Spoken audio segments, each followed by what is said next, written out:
Les services juridiques du Barça étudient d'éventuelles irrégularités sur la situation de Griezmann à l'Atlético. Alors que le Français est de retour en forme en ce début de saison, il est cantonné à un rôle de joker de luxe. En effet, Diego Simeone n'utilise que le champion du monde dans les 30 dernières minutes des matchs de Liga, ce qui n'a pas empêché Grisou d'inscrire 2 buts en 3 apparitions. Pour rappel, Griezmann n'est pas titulaire pour éviter à l'Atlético de payer les 40 millions de sa clause d'achat au Barça, en fin de saison. En effet, si le Français joue plus de 45 minutes par match, les colchoneros seront dans l'obligation de lever l'option d'achat en 2023. Néanmoins, le Barça et le club madrilène négocieraient actuellement une baisse de l'option d'achat de Grisou. Une solution qui permettrait à l'Atlético d'acheter l'attaquant français en cours de saison. Les services juridiques du Barça sont attentifs sur la situation de Griezmann. Malgré un possible accord sur une baisse de l'option d'achat entre les deux clubs, le Barça aurait fait appel à ses services juridiques, afin d'étudier d'éventuelles irrégularités dans le dossier. Selon la Cadena COPE, les Catalans accuseraient l'Atlético de faire preuve de mauvaise foi, c'est pourquoi les avocats du club essaieraient de trouver un moyen de faire obligatoirement payer les 40 millions d'euros aux colchoneros, pour recruter définitivement Griezmann. Un dossier qui est encore loin de connaître son épilogue. Le Barça vient de prendre une décision radicale pour l'une de ses pépites. Le Barça affiche ses ambitions cette année en Youth League, Ligue des champions des moins de 19 ans. Les Catalans souhaitent à nouveau régner dans cette compétition, après avoir été éliminés dès les phases de poule l'an passé. C'est pour cette raison que le club espagnol a décidé qu'un de ses jeunes talents qui joue actuellement dans l'équipe B du Barça, en 3e division espagnole, puisse être disponible pour la Youth League cette saison. Il s'agit du jeune hispano-marocain Ilyasa Comac, 18 ans. Le milieu offensif brille actuellement sous les ordres de Rafael Marqué dans l'équipe 2 de Barcelone.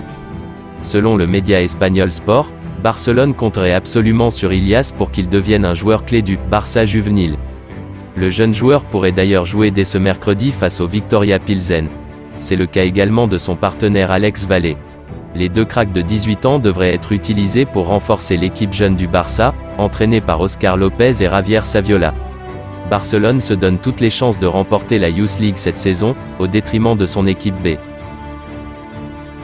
L'ancien joueur de Liverpool, Jamie Carragher, s'est interrogé sur l'utilité de recruter le joueur brésilien de la Juve, Arthur. Arthur a rejoint Liverpool sous forme de prêt afin de pallier aux nombreux problèmes de blessures que rencontrent les Reds dans l'entrejeu en ce moment. Mais sa venue ne convainc donc pas l'ancien défenseur du club. Arthur est juste là pour combler un vide. Carragher a déclaré à Sky Sport, « Je ne pense pas qu'Arthur soit la solution dont Liverpool avait besoin. Nous avions besoin d'un joueur plus jeune et plus énergique. Je pense qu'Arthur est juste là pour remplir un vide et c'est pourquoi Liverpool l'a récupéré en prêt. » Cara espérait voir un autre visage débarquer à Anfield cet été.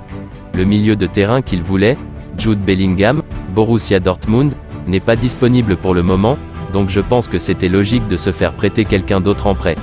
Avant Arthur, Liverpool avait mis la main cet été sur Darwin Núñez, sur Fabio Carvalho et sur Calvin Ramsey pour un total d'investissement de 90 millions d'euros. Le latéral gauche espagnol n'était plus désiré à Chelsea après l'arrivée de Curella, et a donc rejoint la Catalogne.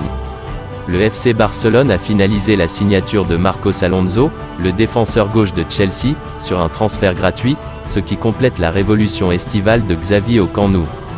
L'Espagnol était lié au Blaugrana depuis plusieurs mois, et était tombé plus bas dans la hiérarchie défensive des Blues après l'arrivée de Marc Cucurella à Stamford Bridge en provenance de Brighton en août.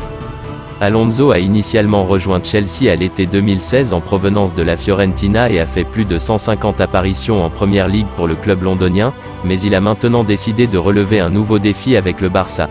Il a signé un contrat d'1 an valable jusqu'en juin 2023. Chelsea a résilié le contrat d'Alonso le jour de l'échéance, ce qui a permis au Barça de disposer d'un peu de temps pour enregistrer le joueur.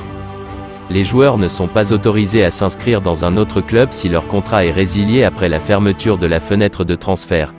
Alonso n'a pas joué pour Chelsea cette saison car il cherchait à quitter le club. Il est peu probable qu'Alonso fasse ses débuts en Liga en septembre, lors du déplacement du Barça à Séville, mais il pourrait jouer lors du premier match de la Ligue des Champions contre le Viktoria Plzeň le 7 septembre. Il devra cependant faire face à une rude concurrence pour remplacer Jordi Alba et Alex Baldé, qui n'ont joué que 2 matchs chacun cette saison. Merci d'avoir regardé cette vidéo, et surtout n'hésitez pas de me laisser une pouce bleu si la vidéo vous a plu, et de vous abonner sur la chaîne si ce n'est pas encore fait. Portez-vous bien et que la paix soit sur vous.